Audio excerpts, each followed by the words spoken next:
Alors, il nous reste donc 1 heure pour la table ronde. Donc, je vais demander aux deux intervenants, Michel Bitbol et Thierry Magnin, de revenir sur la tribune. Voilà, pendant ce temps-là, donc des micros vont circuler. Donc, la table ronde et les questions portent sur les 3 interventions. C'est toujours le risque d'avoir la dernière intervention plus fraîchement dans la mémoire, d'avoir oublié les 2 premières. Donc, je vous rappelle que les questions portent sur les 3 interventions et je donnerai priorité à celles qui portent sur les 2 premières, de façon à ce qu'elles soient suffisamment honorées. Je propose que nous prenions 2 ou 3 questions à la fois. Ça sera plus, parce que le risque, si on prend une question, c'est qu'on s'y attarde un peu. Donc, merci de prendre, merci de lever la main, pardon, et je prendrai 3 questions. Voilà. Alors, nous commençons. Oui, allez-y. Oui, c'est une question qui s'adresse aussi bien à Emmanuel Stransford qu'à Michel Bitbol. Il n'a pas été fait mention dans les exposés de théories qui se penchent depuis déjà pas mal de temps sur cette interaction entre esprit et matière, et je pense notamment aux théories de David Bohm, qui est un grand physicien de la seconde moitié du XXe siècle et qui a repris la théorie de l'onde pilote de Louis de Broglie en la complexifiant et en l'adaptant aux découvertes plus récentes de la physique quantique, et qui expliquerait peut-être la jonction qui pourrait se faire entre les jaunes d'œufs. Je ne suis pas persuadé que ces jaunes d'œufs restent liés par eux-mêmes. Il faut que quelque chose les relie. Et cette onde pilote, même si on l'appelle autrement, qui a été accusée en son temps de ne pas, enfin d'être une théorie à variable cachée, d'être immédiatement disqualifiée de ce point de vue. Et je sais que Michel Bitbol est intervenu sur la question dans un rapport à l'Académie des sciences.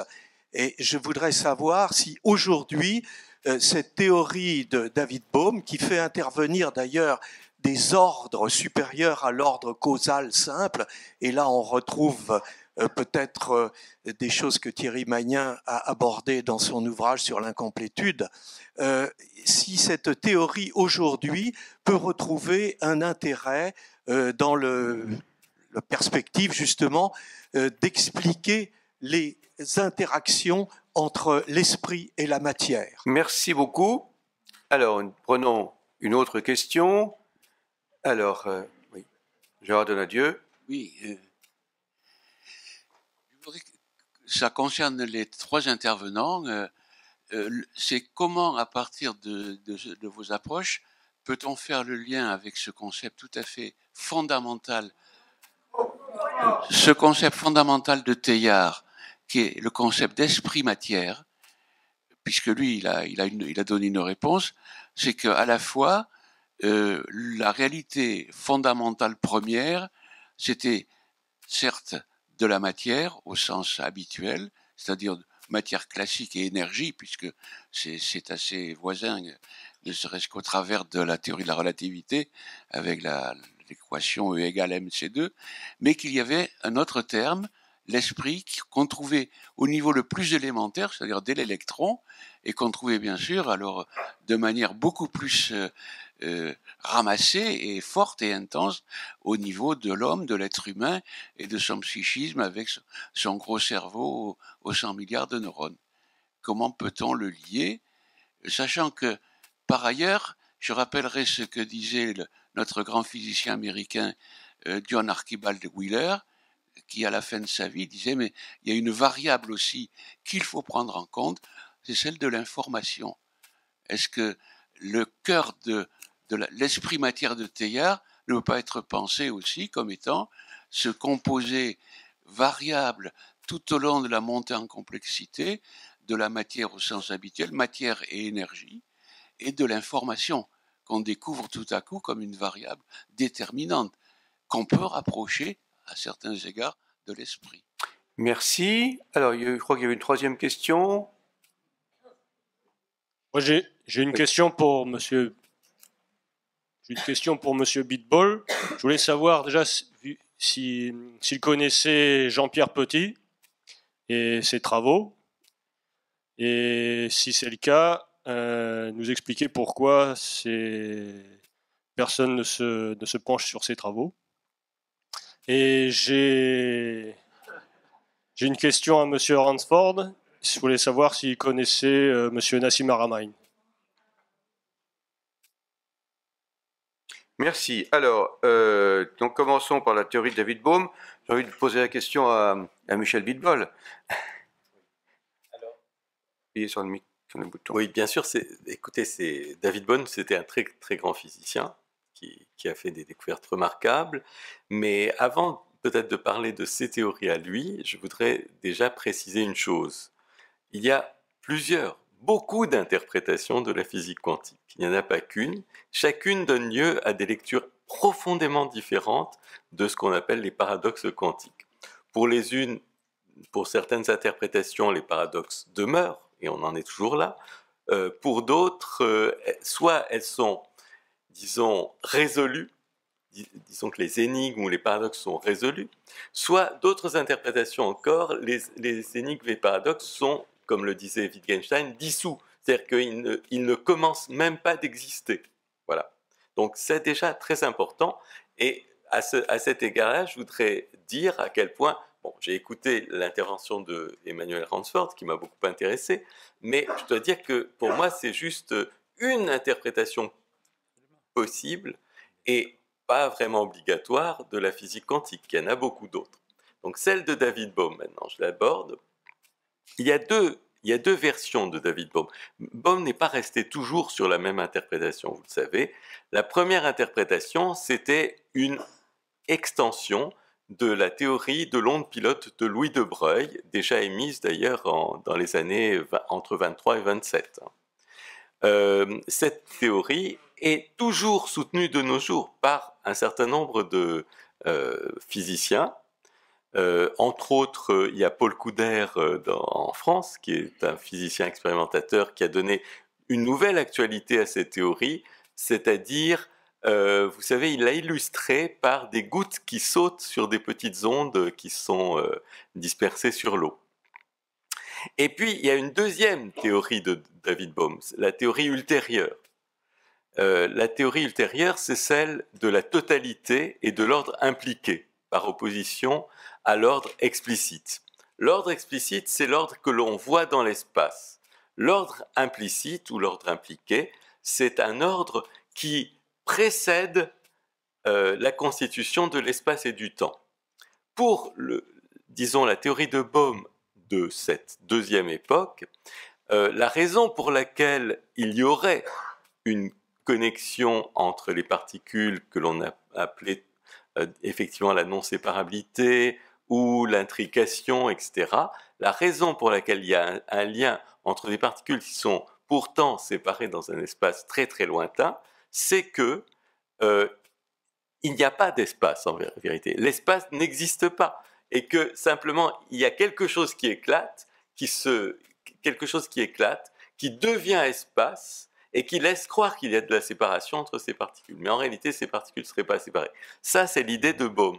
Mais maintenant, je voudrais simplement dire, ça me semble aussi important de le dire, c'est qu'il existe de nos jours des interprétations de la mécanique quantique dans lesquelles il n'y a pas de non-localité, il n'y a pas d'intrication, et tout cela est une illusion due à un fait, c'est qu'on prend cette fameuse fonction d'onde ou ce fameux vecteur d'état de la mécanique quantique pour une description des choses telles qu'elles sont, alors qu'en vérité, c'est simplement l'expression de nos propres évaluations probabilistes. Donc vous voyez, c'est pour vous dire, simplement ça, c'est pour vous dire, pour montrer cette variété extraordinaire d'interprétations, totalement opposées les unes aux autres, totalement, et desquelles on peut tirer des conclusions philosophiques également opposées. Merci. Je laisse la parole quelques mots à Thierry Magnin, ensuite Emmanuel Ransford. Alors, vous avez évoqué la question de l'incomplétude que j'ai pas mal travaillé. si je fais très court, les jaunes d'œufs dont parle Emmanuel Ransford, je pense qu'ils sont dans le sujet et je ne sais pas ce qu'ils sont dans l'objet. C'est-à-dire que en physique quantique nous ne voyons le réel que sous forme d'interaction. Nous ne le voyons pas comme un en soi. Bon, Kant l'a déjà dit, alors là, Bernard d'Espagnac, dont j'ai été à l'école pendant longtemps, le disait à sa façon. Et du coup, nous voyons les choses liées. Et nous ne pouvons pas les délier. Nous ne pouvons pas voir la matière comme une substance autonome. Nous ne la voyons, les substances en lien. Et quand nous faisons une mesure, nous avons une interaction avec ce système où tout est lié, si je puis dire. Et du coup, nous avons une trace à un moment donné qui peut d'ailleurs apparaître sous des formes différentes. Donc, pour moi, l'observateur, le chercheur en physique, il suit le réel à la trace. Il n'en voit qu'une trace. Il ne le voit pas comme un en soi. Et il fait partie de ce réel qu'il analyse. De la même manière qu'il ne peut pas parler de la conscience sans prendre en compte sa propre conscience, comme on l'a dit tout à l'heure. Et on est dans ce jeu-là. Alors vous me direz, comment et alors, hein? Alors ça c'est une piste. Personnellement, je ne ferai pas appel à des jaunes d'œufs. C'est bon, par contre, les jaunes d'œufs par ailleurs, mais je ne ferai pas appel aux jaunes d'œufs, moi, mais je comprends qu'on le fasse appel dans la matière. Mais par contre, il y a comme un réel, et ça c'est la position aussi de Bernard d'Espagnac, rien ne tient s'il n'y a pas quelque chose au-delà du réel que je suis à la trace. Non pas, quand je dis au-delà, c'est la trace, c'est pas un autre réel, c'est bien le même réel, mais dont je ne vois que la trace.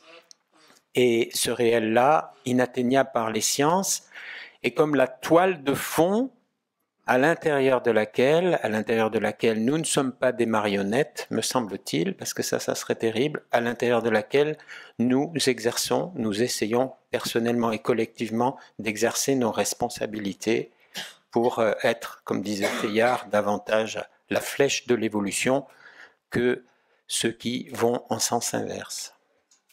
Merci. Oui, alors, sur David Bohm en particulier, puis aussi comme autre question que l'a redit effectivement, mon collègue et néanmoins ami Bitbol. Sorry.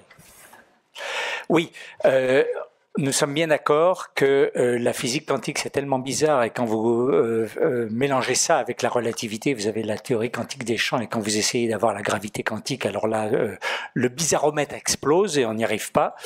Il y a plein effectivement de débats et c'est une très bonne chose parce que c'est comme ça que les idées avancent et ça part dans tous les sens et il y a plein de théories. Je pensais que quelqu'un mentionnerait les mondes parallèles de Everett, mais il y a celle-là aussi, c'est-à-dire vous voulez une théorie bizarre, je vous en sors de la poche. Voilà. Alors, pour David Bohm, effectivement, il y a quelque chose qu'on appelle le potentiel quantique. Donc, il a trouvé un type de solution à l'équation de Schrödinger qui était un peu à laquelle on n'avait pas pensé. Et il a ses groupies, c'est-à-dire il y a une minorité de physiciens qui sont pour lui, et moi je dis c'est une bonne chose. Alors comme je dis, il a eu beaucoup de problèmes à un moment donné dans cette approche, a eu beaucoup de problèmes pour faire la jonction avec la contrainte relativiste. Je ne sais pas où ça en est maintenant parce que je ne suis pas, mais en tout cas c'est pas facile.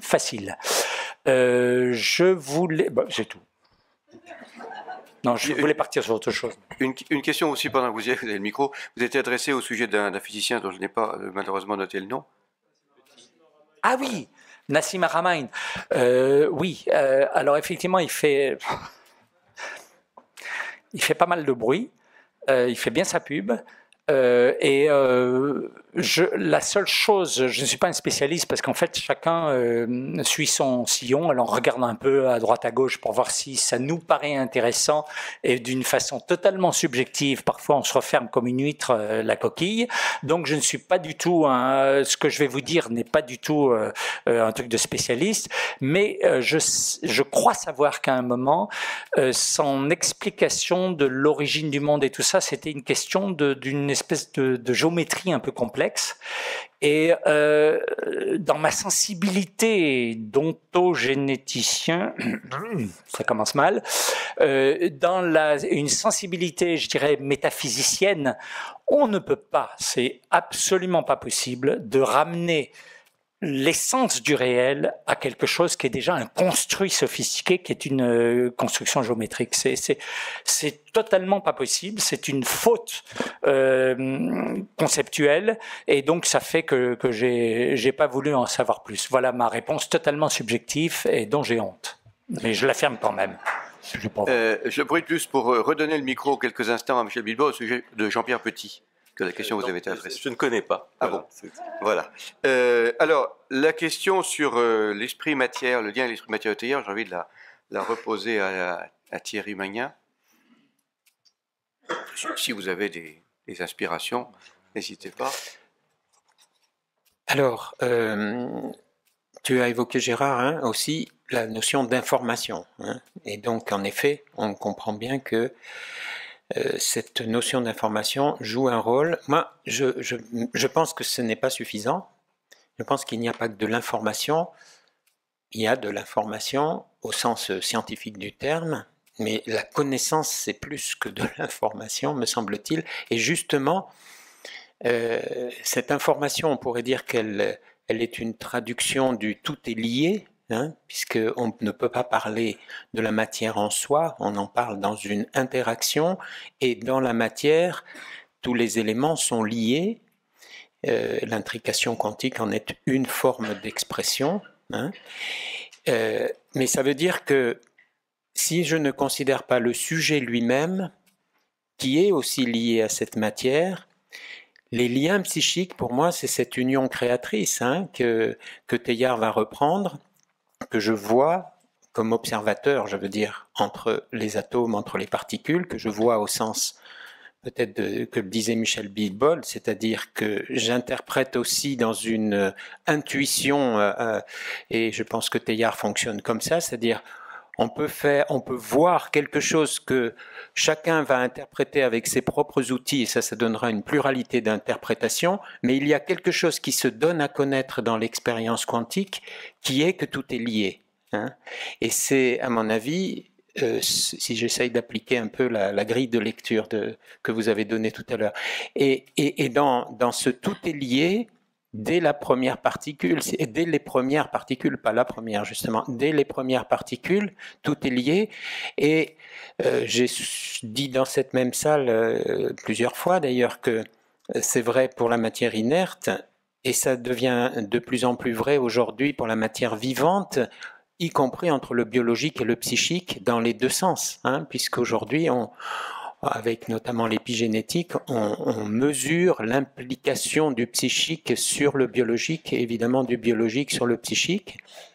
Et je dirais dans le domaine de la conscience, l'interaction aussi du biologique, du psychique et du spirituel, comme j'ai essayé de l'indiquer tout à l'heure.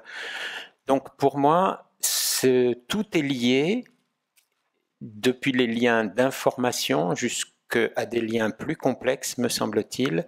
Ça dit quelque chose de ce psychisme à l'intérieur de la matière. Merci. Alors, nous allons reprendre une autre série de questions.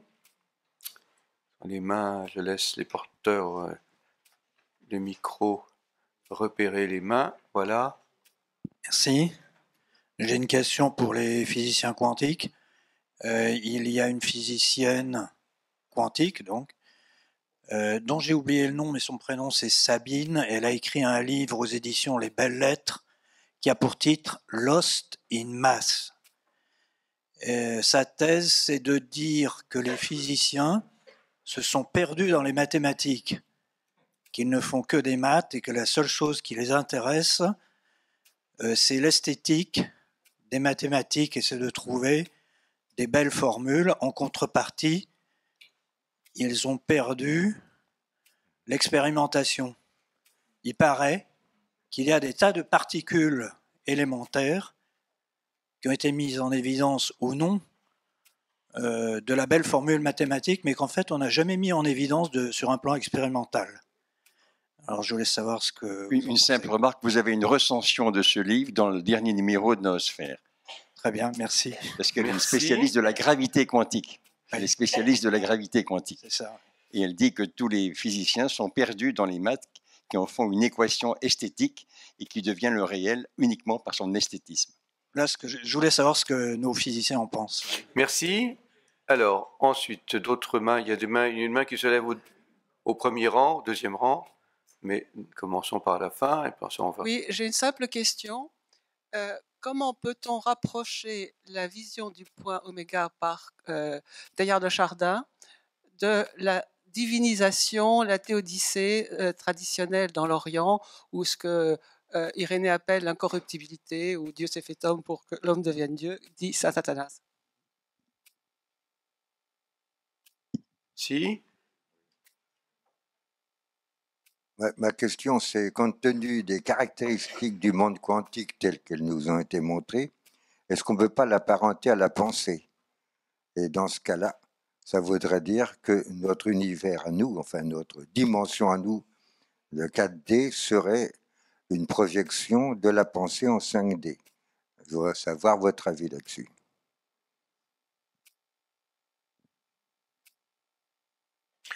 Merci. Alors, qui commence? Vous commencez?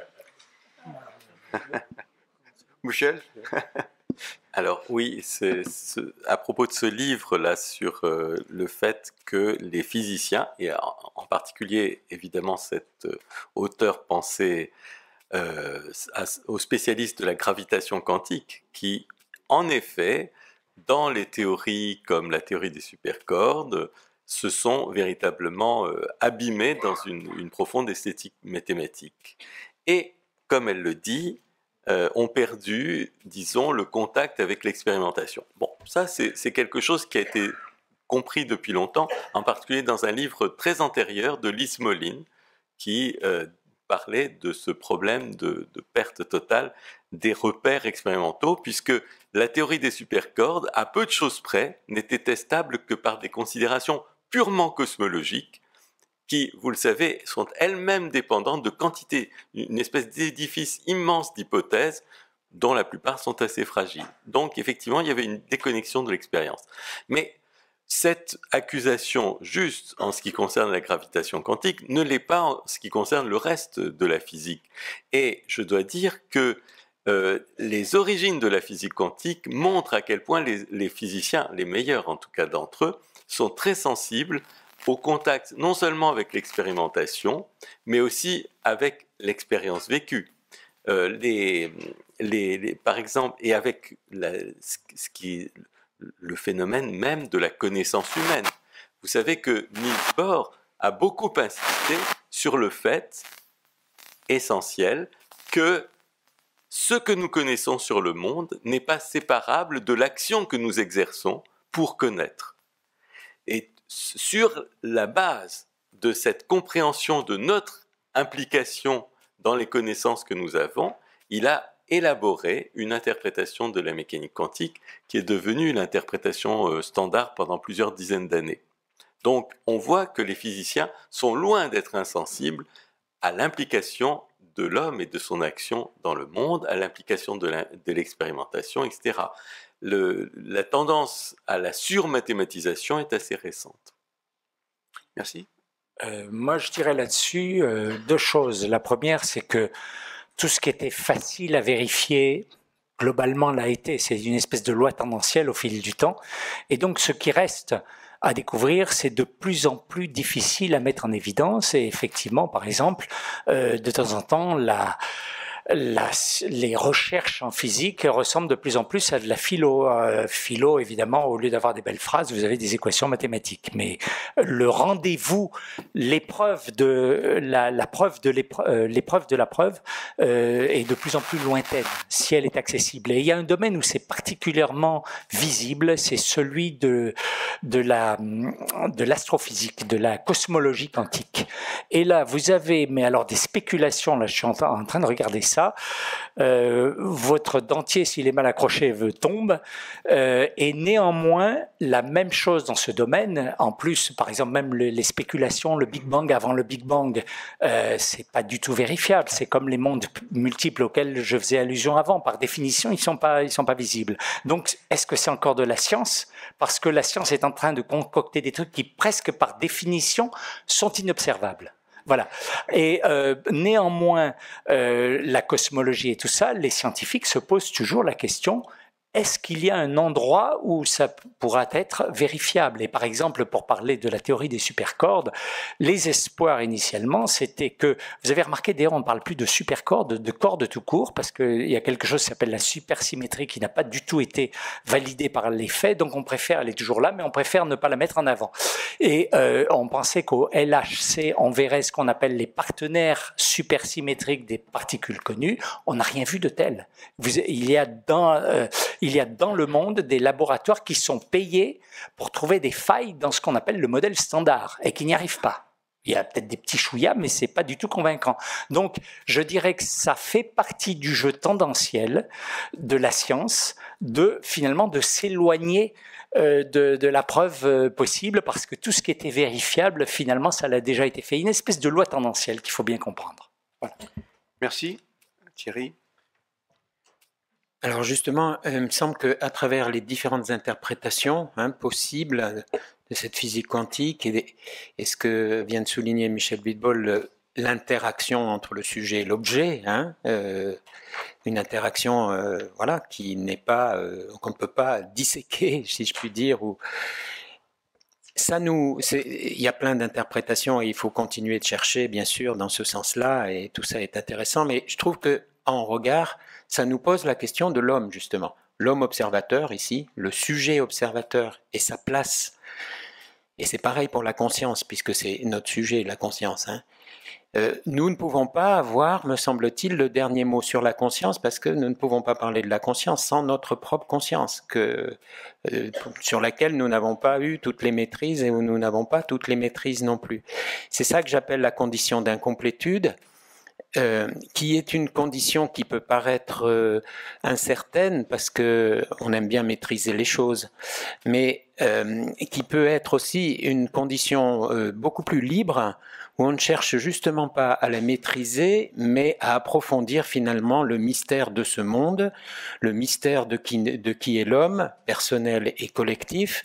Le mot mystère étant pris ici sous l'angle de Gabriel Marcel, c'est-à-dire ce dans quoi nous sommes partie prenante, ce dont nous faisons partie.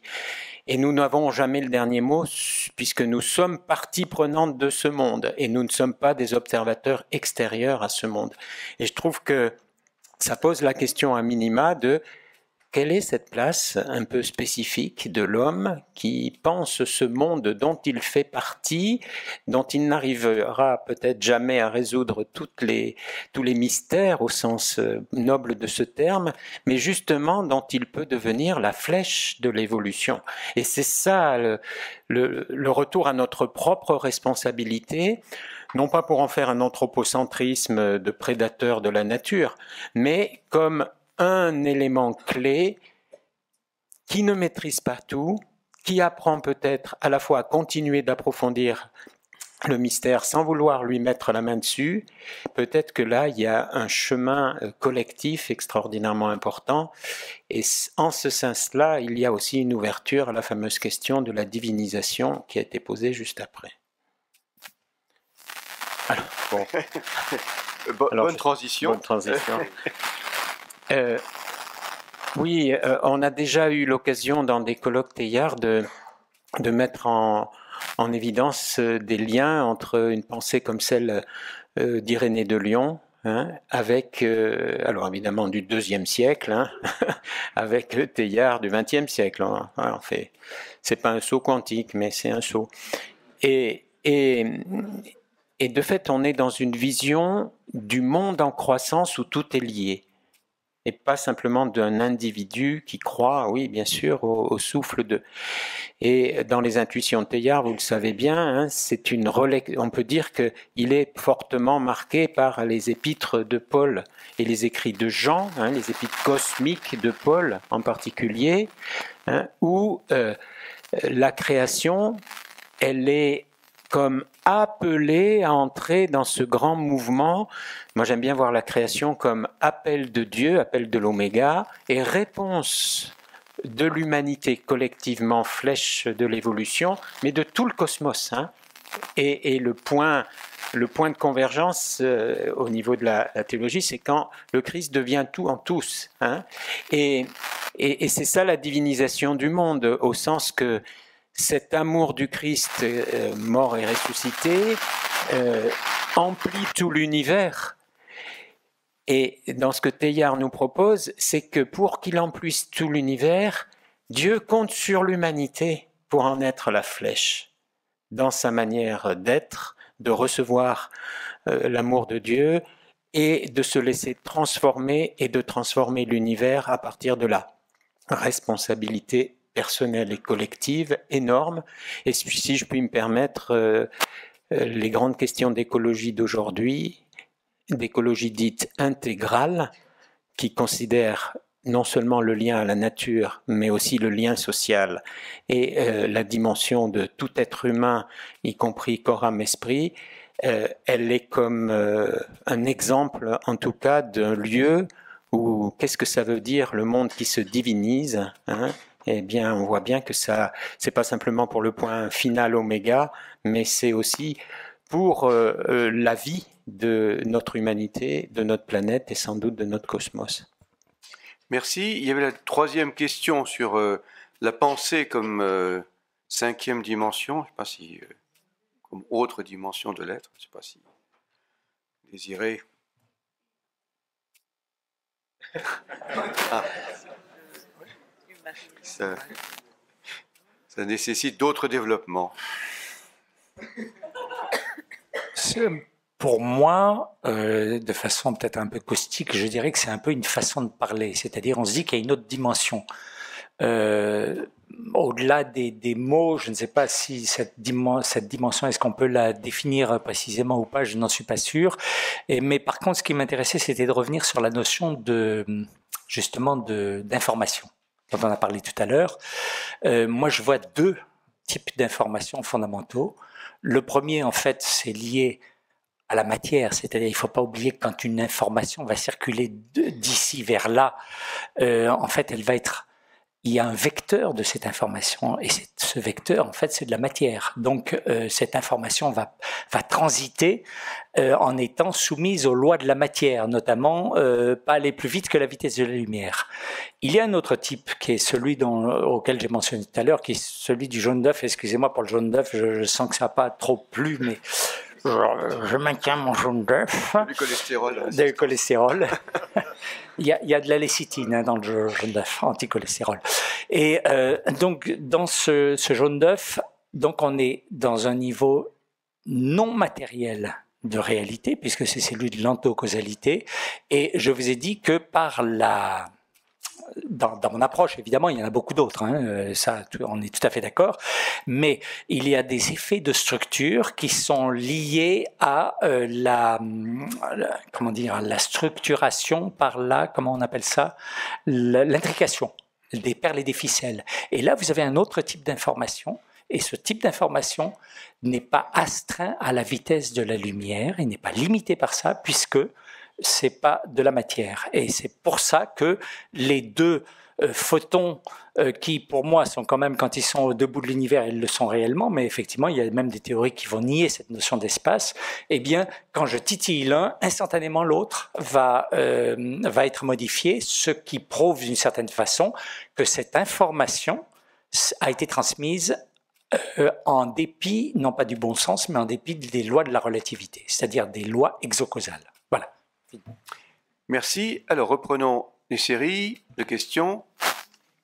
Alors.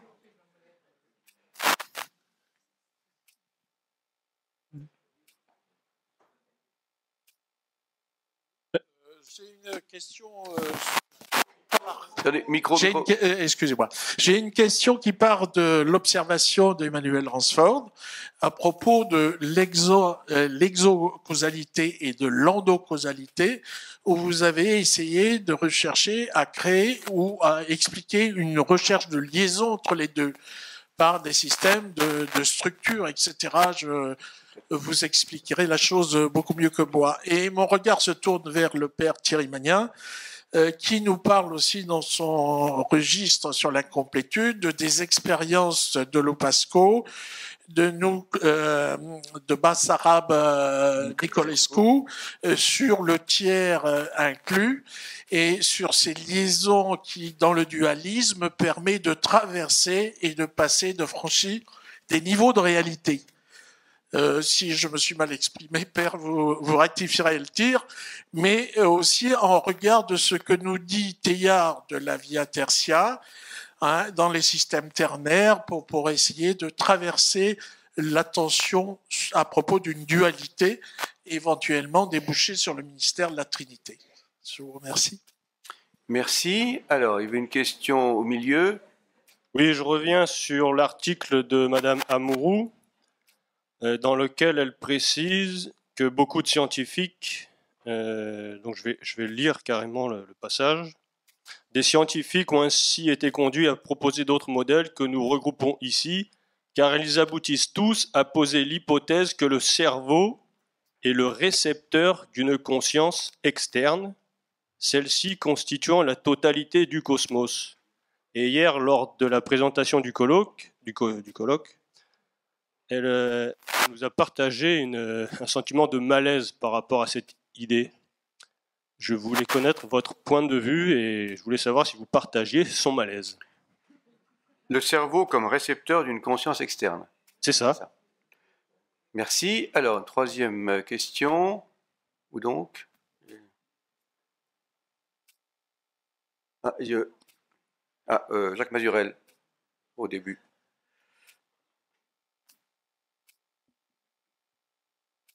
Bon, c'est une question qui va peut-être faire sourire, mais on a parlé depuis le début de ce colloque, et c'est bien le sujet, de la conscience. Et on s'aperçoit que la conscience est très répandue à tous les échelons. Qu'en est-il de l'inconscience? Est-ce que l'inconscience existe? C'est ma question.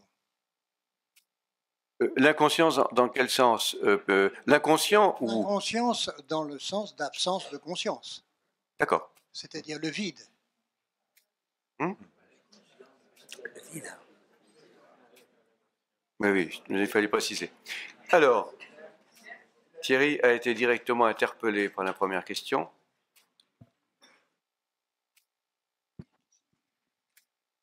Voilà. Oui, je voudrais revenir sur la question des mathématiques, parce que vous dites que... Il y a une quatrième question, excusez-moi. Non, mais allez-y. Vous avez dit que l'expérimentation autour des modèles du quantique ou de la cosmologie était impossible, ou enfin très difficile. Vous avez dit, bon, on comprend bien ça.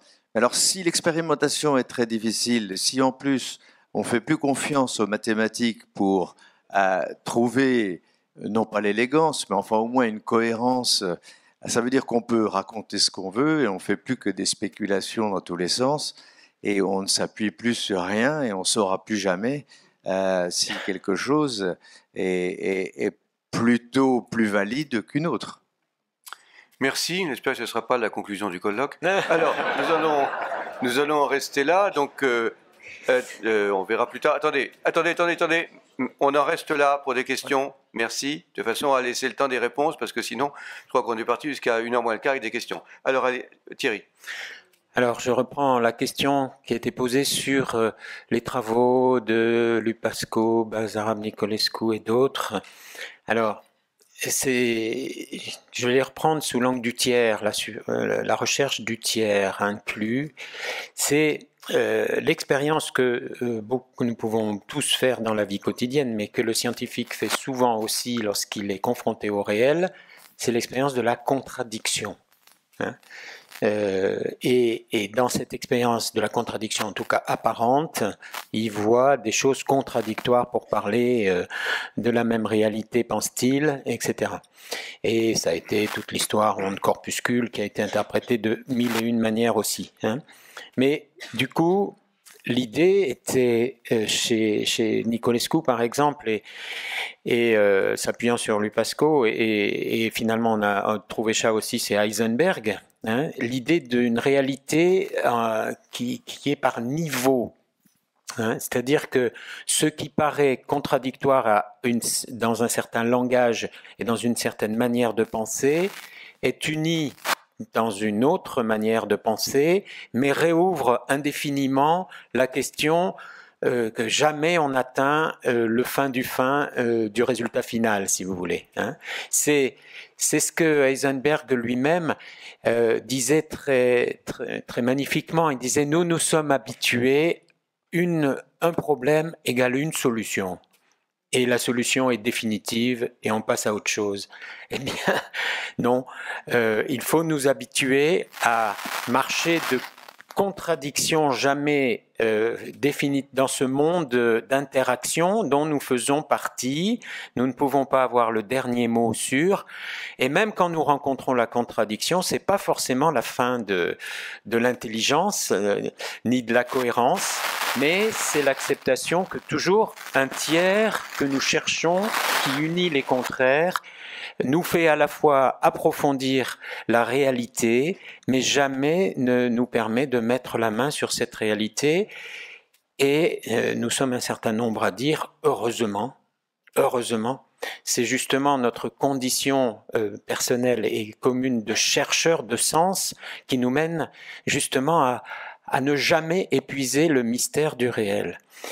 Et dans cette posture, mais on peut en avoir d'autres, hein, je le comprends, dans cette posture qui n'est pas une défaite de la raison scientifique, qui est une condition d'exercice de la raison scientifique, puisque sujet et objet sont liés déjà, et le réel en soi est inatteignable, on ne peut surtout pas lui mettre la main dessus.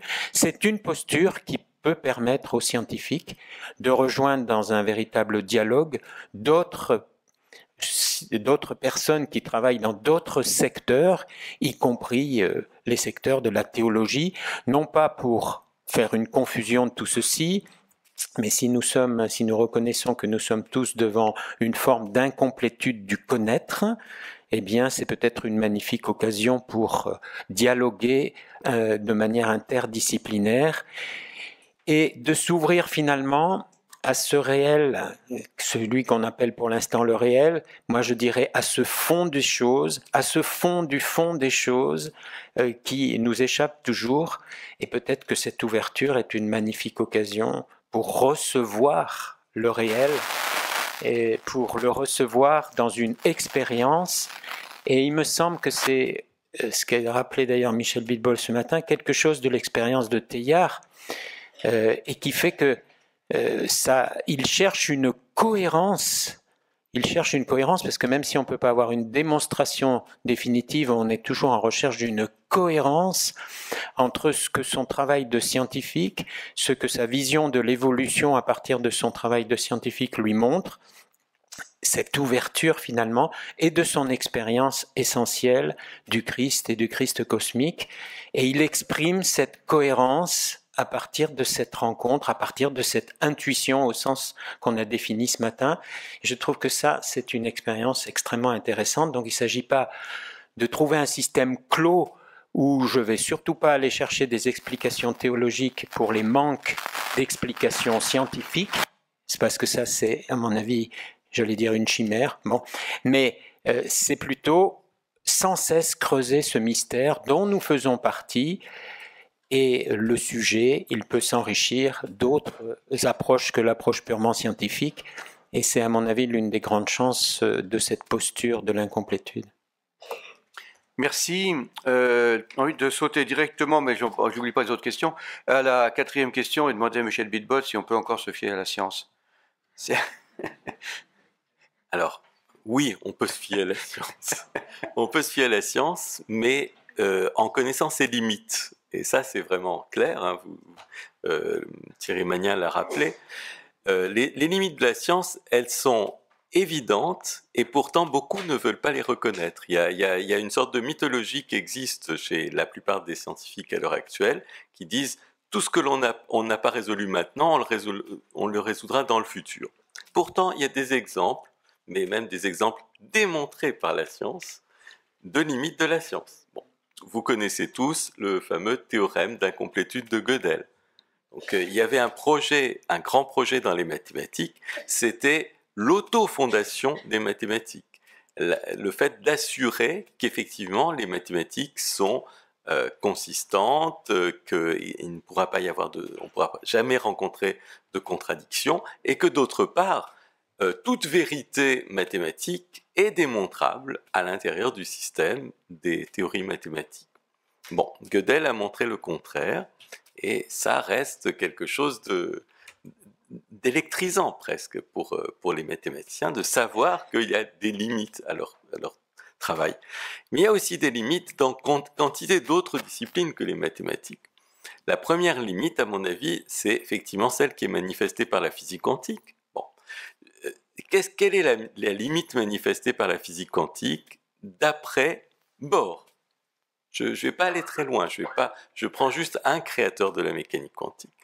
La limite de la mécanique quantique, c'est que on ne peut pas totalement séparer ce qui revient aux choses que l'on explore et à l'activité d'un côté, et de l'autre côté à l'activité qu'on exerce nous pour explorer ces choses. On ne peut pas faire la différence parce qu'il y a une totale articulation des deux dans le phénomène quantique lui-même.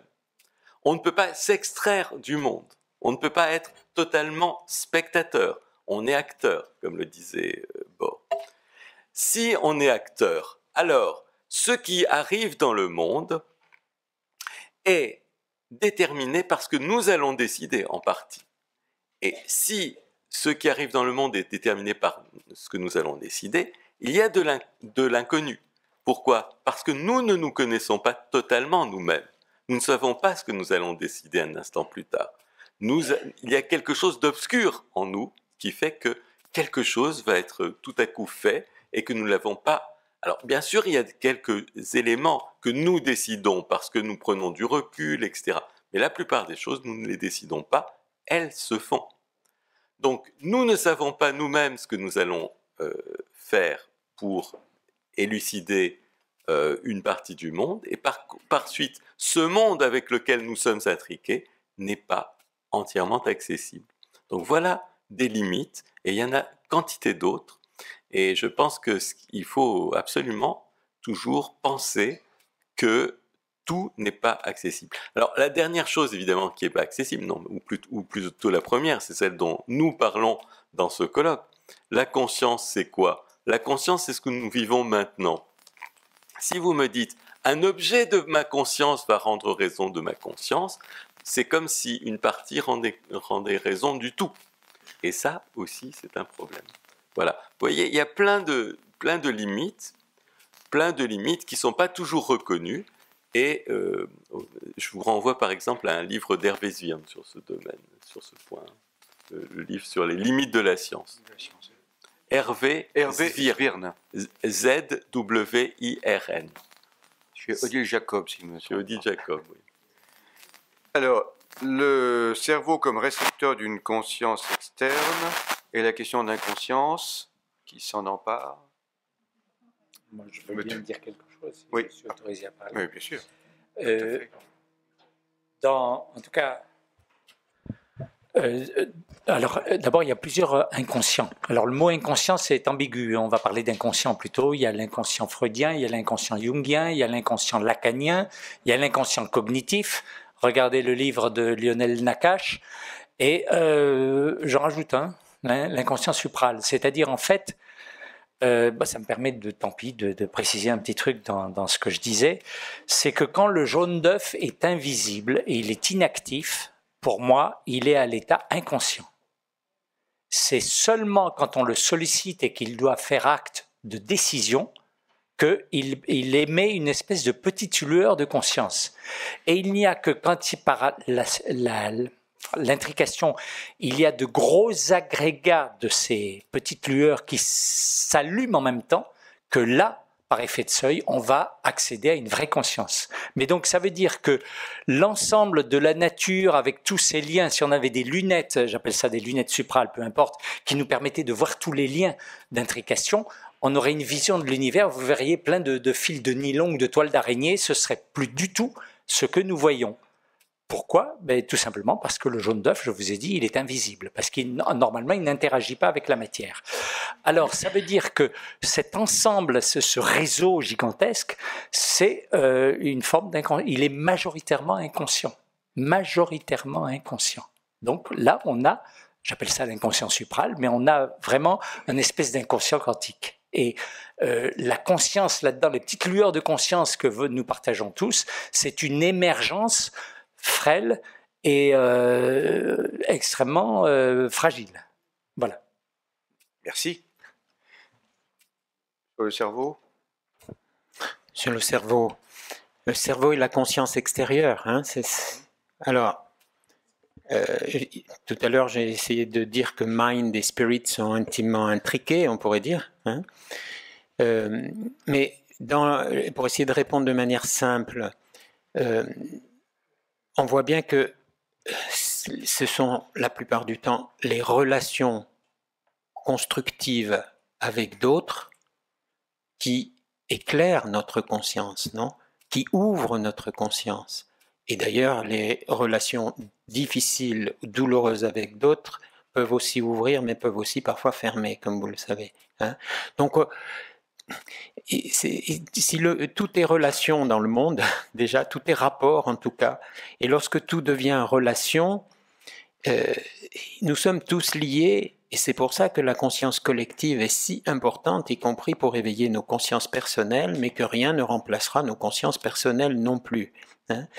Et je pense que c'est cette relation de conscience à conscience, c'est ce que Teilhard disait de la relation entre deux personnes, une relation positive, une relation d'amitié et d'amour entre deux personnes, une relation aussi sans doute où le féminin et le masculin se mêlent, hein, et relation d'ouverture à la conscience personnelle et collective. Et donc, cet extérieur n'est pas un extérieur qui s'impose à notre conscience, c'est un extérieur qui vient ouvrir notre conscience à bien plus large que ce qu'elle peut en avoir, justement, conscience, et qui la relie à bien plus qu'elle. Et en ce sens-là, je trouve que la noosphère, c'est vraiment quelque chose de très fort, et avec cette idée que ces consciences humaines en relation sont elles-mêmes éclairées du dedans, pas de l'extérieur, du dedans par quelque chose de bien plus large qu'elles-mêmes. Vous savez comment on définit souvent la foi, comment on essaye plutôt d'approcher une définition de la foi. On dit il y a quelque chose en nous qui passe par nous, qui est bien de nous, qui est bien plus large que nous. Ah. Et tant mieux qu'on n'essaye pas trop se la mettre. Voilà, quelque chose des relations de conscience et quelque chose des relations avec celui qui est du dedans, avec ce Christ cosmique, si je puis dire, avec cette semence, avec ce verbe, avec cette parole, ouvre nos consciences personnelles et collectives. En ce sens-là, il y a bien de l'extérieur et de l'interne, mais l'extérieur, on le voit toujours, là, il est du dedans. Et il y a quelque chose du mystère de l'incarnation qui se dit là, en tout cas dans cette vision-là, qui n'est pas la seule qu'on puisse avoir, bien sûr. Merci. Nous nous dirigeons tranquillement vers la fin. Il nous reste 5 minutes. Peut-être prendre une question de façon à terminer à l'heure. Donc je crois qu'il y avait dans le fond un micro déjà placé. Une question un peu bête. Est-ce qu'on peut faire le lien entre la physique quantique et l'amorisation de Teilhard de Chardin? Alors, nous terminons sur l'amorisation.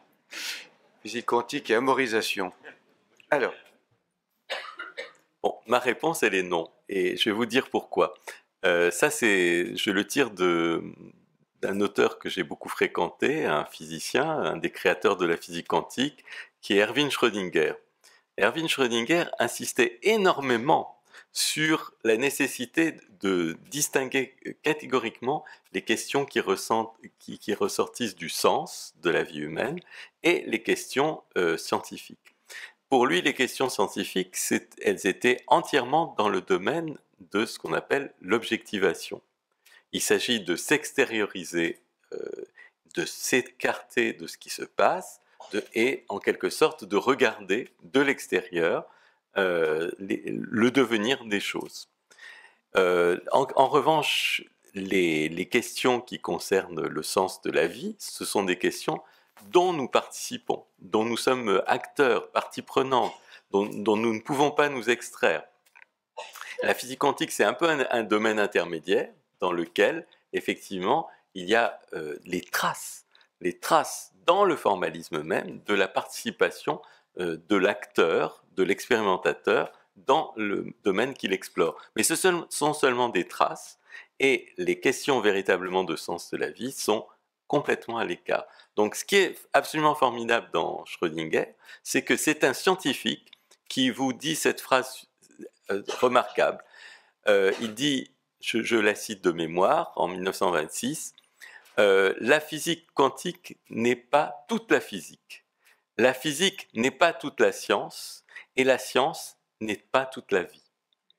Il y a plus dans la vie que ce que les sciences objectives peuvent élucider. Merci. Alors, le mot de la fin, mais c'est comme vous le sentez. Moi, j'aurais juste un petit mot pour revenir effectivement sur le fait que la science est une aventure ouverte et qui ne sera jamais terminée. C'est d'ailleurs un peu ce que je suggérais tout à l'heure en disant on ne peut pas définir réellement ce que c'est que la matière, on ne peut pas définir son essence, on peut juste dire la matière c'est quelque chose qui fait ceci et cela dans telle ou telle condition. Même chose pour mon jaune d'œuf. Donc sinon c'est le danger du scientisme. Et moi ce que je trouve remarquable, puisque on a parlé du théorème de Gödel tout à l'heure, c'est que par les outils même de la science, en l'occurrence les mathématiques, on arrive à mettre en évidence les limites des mathématiques de façon rigoureuse et incontestable. Parce qu'avant, c'était le programme de Hilbert. Il voulait en fait transformer avant l'heure les mathématiciens en système qu'on pourrait mettre sur ordinateur, on fait tourner et puis tous les théorèmes mathématiques vont venir. Et ça, ce n'est pas possible. Voilà. Il y a aussi une raison profonde pour laquelle c'est pas possible. Voilà. Mais un mot. Oui. Non, juste dans la foulée de ce qui vient d'être dit et de cette ouverture et de cette non-confusion des domaines, ça je trouve ça très important, rien que pour l'amorisation, puisqu'il y avait cette question-là. Dans l'amorisation, il me semble qu'il y a à la fois une pierre d'attente en tout homme de cela et une radicale nouveauté. Et donc cette radicale nouveauté, la radicale nouveauté de l'Évangile, on pourrait dire, d'une certaine manière, c'est une manière de la dire, elle est inattendue, inouïe, même s'il y a déjà une pierre d'attente. Et pour moi, c'est quelque chose de très fort. Elle est quelque chose qui vient surabonder. Elle n'est pas de l'ordre de l'explication que une voie de compréhension de la physique quantique permettrait d'aborder. Pour moi, la physique quantique, elle nous aide aussi à situer l'homme dans ce mystère du connaître et dans ce mystère de l'ouverture au monde. Et au cœur de ce mystère, on peut faire l'expérience de l'inouï, au-delà de toute attente, y compris de celle qu'on pourrait prévoir scientifiquement. Et ça, c'est une énorme chance pour la liberté. Merci à tous nos intervenants.